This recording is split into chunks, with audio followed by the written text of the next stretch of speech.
Hey roamers, welcome to another episode of Roaming with Rosie. We're here at the Arizona Railway Museum in Chandler, Arizona.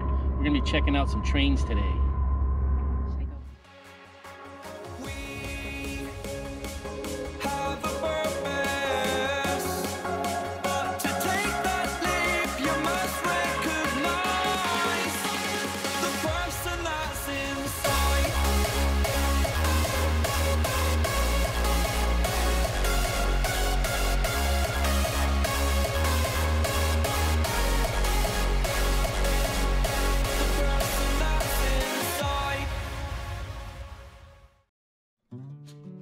A small sign on the Arizona Avenue in Chandler points the way to the Arizona Railway Museum. In the middle of the wheatgrass and alfalfa fields you'll find this hidden gem. Operated 100% by volunteers, it's only open on weekends, closed during the summer, and in our opinion, a definite must-see. After you pass through a cool gift shop filled with all things trains for all ages, you'll find yourself among a collection of artifacts that tell you the story of what was transported on the railways going to, from, and through the growing state of Arizona by industries such as copper, agriculture, military, and of course tourism. Wow. That's like the traffic controller thing. Uh-huh. And did they have to sit on a bell? No, they didn't have to sit on the bell. Good, because that doesn't look very comfortable. No, that just notified them when the break was. The story of Fred Harvey's eateries along the railways, known as the Harvey Houses, are also on display. These eateries and hotels paved the way for civilized travel when the West was still wild.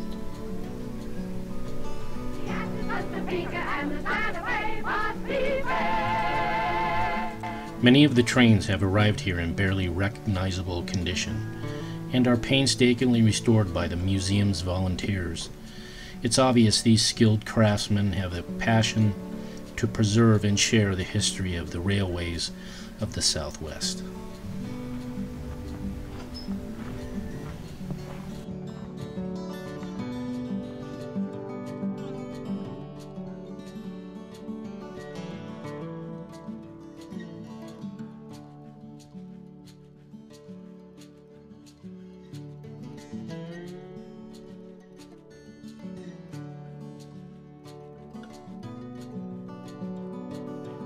And here's where those who don't have a sleeper car spend their time traveling. Remember when they used to put covers like this on airplane seats?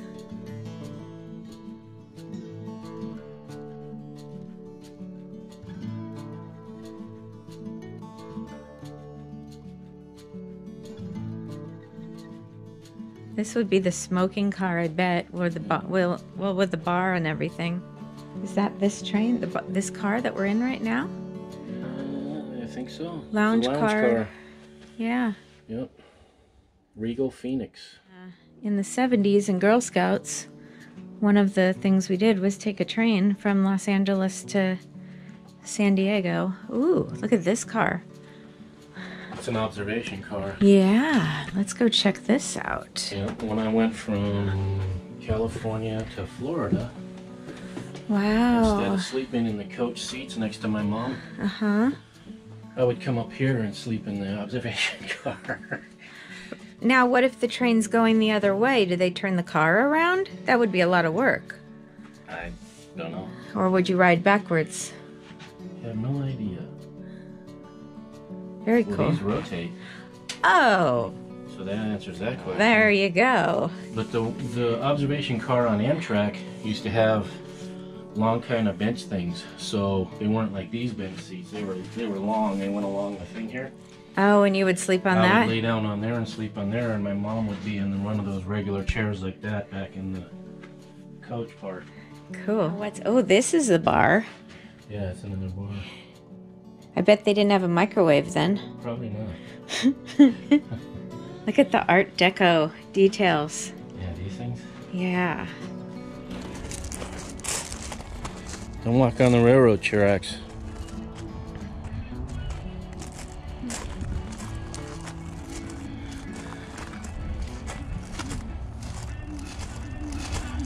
used to put pennies on the tracks. Yep. And our parents didn't watch our every move when we were little kids. Yep.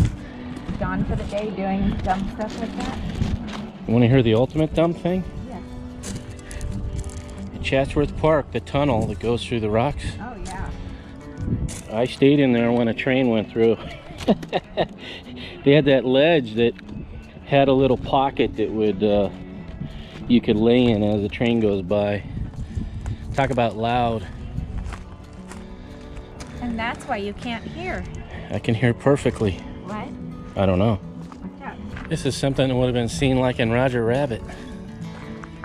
Remember they had the trolleys in Roger Rabbit? Developed in the late 1930s as an attempt to modernize trolley service to compete against the increasing popularity of buses for mass transit. Yeah.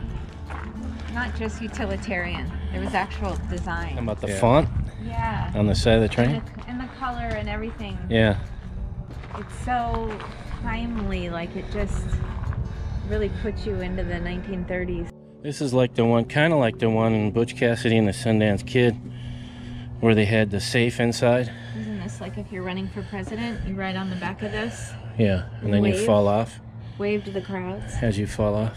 Is the caboose like the sleeping car and stuff for the train engineers and stuff? Oh, yeah. Yeah. Well, Conductor. No, that's just seating area. Yeah, it's just seating area up here.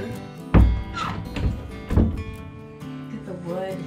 Yep, it's all wood. This is built by the Phelps Dodge Mining Company in 1944. This is what they use to keep warm. This was used as the office for the conductor and carried up to 6 passengers. Ooh, velveteen. George Costanza? That'd be velour, right? Yeah. Velvet. He wanted to be ensconced in velvet.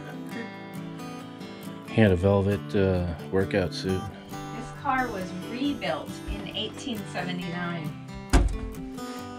in the South Carolina Railroad's car shops in Charleston. It's the oldest car in the Chandler Museum's collection. Look at that cabinetry. Cooking room. I believe they call it a kitchen. Check this out. That's how you transport the horses. Yeah. This one's pretty calm. I have these. That's how you get the horses out. Yeah. Do you remember that from Butch Cassidy? Yeah, they stopped that train and then they opened the big doors and all the horses jumped out. They started chasing Butch and Sundance all over the place. Speaking of Butch and Sundance. Yeah, that's the bank vault. Looks like it's been attempted to break into. Yeah, so a lot of privacy when you take a... I have no words for that. Check this out. That's like some from the Flintstones. What is it called? What's it for? It's like a bike. And what you do, you see the handle? Yeah, you pump it. You push that handle back and forward and it pumps it and makes it go down the track. Oh, this was for inspectors. Yeah, it's got a little, you see how it's kind of like a sidecar? It's got this wheel right here. That way it sits on the track the same way the train does. 3-wheeled track cars, easy to operate and get off the track. Get off the track! I'm going to build one of those and ride it around town. Jeez, look at this. This is really old. Is that leather in the ceiling? No. I don't think so. You think so? I don't know. It could be. Kind of looks like leather. This is called the Santa Fe 580 coach. It was a smoker. A men's smoker. It was built in 1910 by Pullman. It was rebuilt again in 1917 and then again in 1938. This is where you'd store food in those cooking rooms. Oh, you mean the kitchen? Here's another one of those cooking kitchen rooms. With electric coffee makers. Mr. Coffee, back then, really?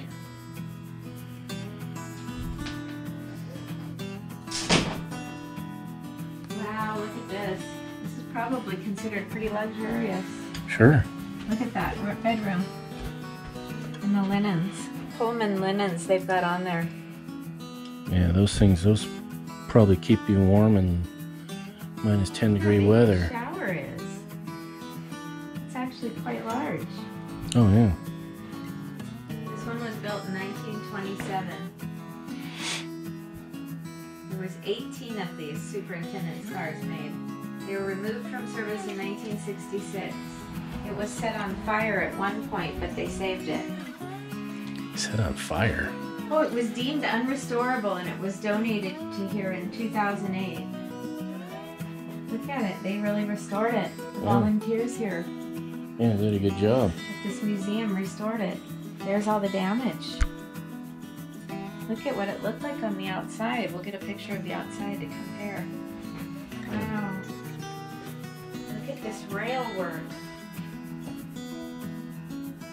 Look at how pretty this rail work is. It's gorgeous. Oh, yeah. Just gorgeous. It's all gorgeous. That's your word. Sometimes it's pretty. Pretty gorgeous. Wow. Let's go on this side here.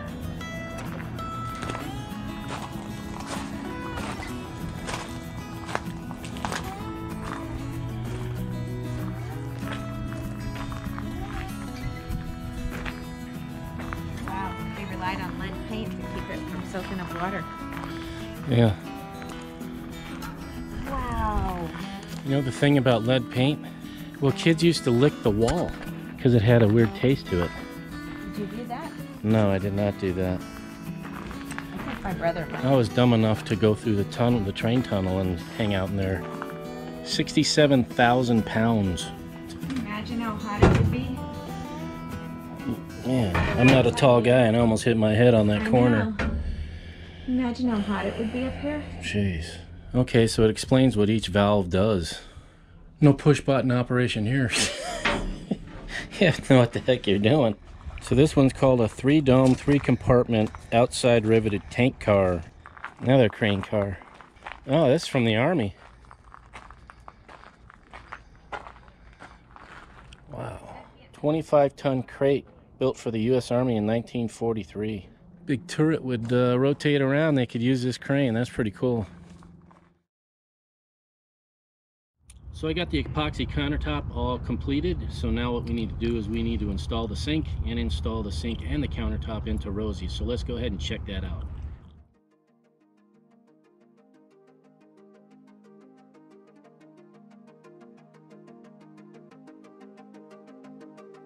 Here comes the new countertop.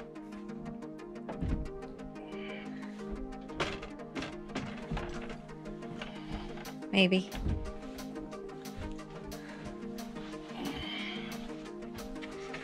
It's gonna run me over.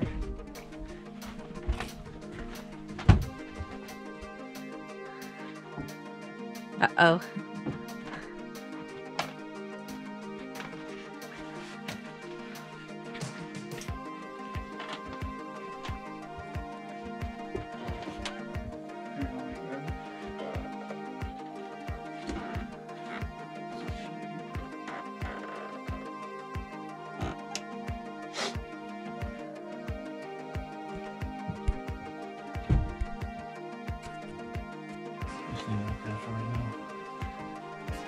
Look how pretty.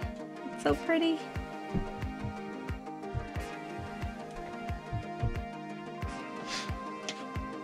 Looks good.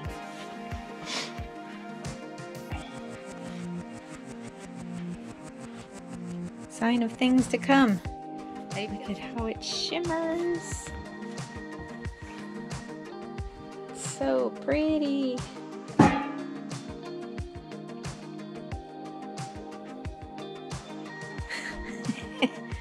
So we got cabinets, working on the cabinets, wall paints.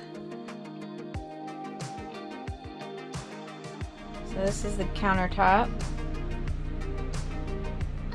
It just came out so pretty. Ignore that sound, it's just something telling us danger, Will Robinson. These pretty knobs on. They still look golden here, but they're definitely not. It's just the color of the sunlight coming through right now. And then we just painted this brass piece with a silver. And then we've got to buy some bathroom fixtures. and change the shower brass to something. I think you're gonna paint that, right? Hey roamers, I hope you enjoyed watching me go through the process of making that new countertop for the motorhome. I really enjoyed learning how to work with that epoxy. It's really a lot of fun to work with. Now that the countertop is completed, we're going to remove some old furniture, start painting cabinets, and continue on with that renovation of Rosie. So I hope you follow along. And if you haven't yet subscribed, please do so. And remember to ring that bell so you'll be notified next time we put out a new video. Thank you for watching. What's happening here? You give me attention. Give me attention. Whoa, and then Linda falls down. What? What are we doing in here? What's happening? Dexter, we will take a look at this and we'll ignore him again, and then he'll try to get back on, get my attention again. Are you trying to get my attention? Are you trying to get my attention?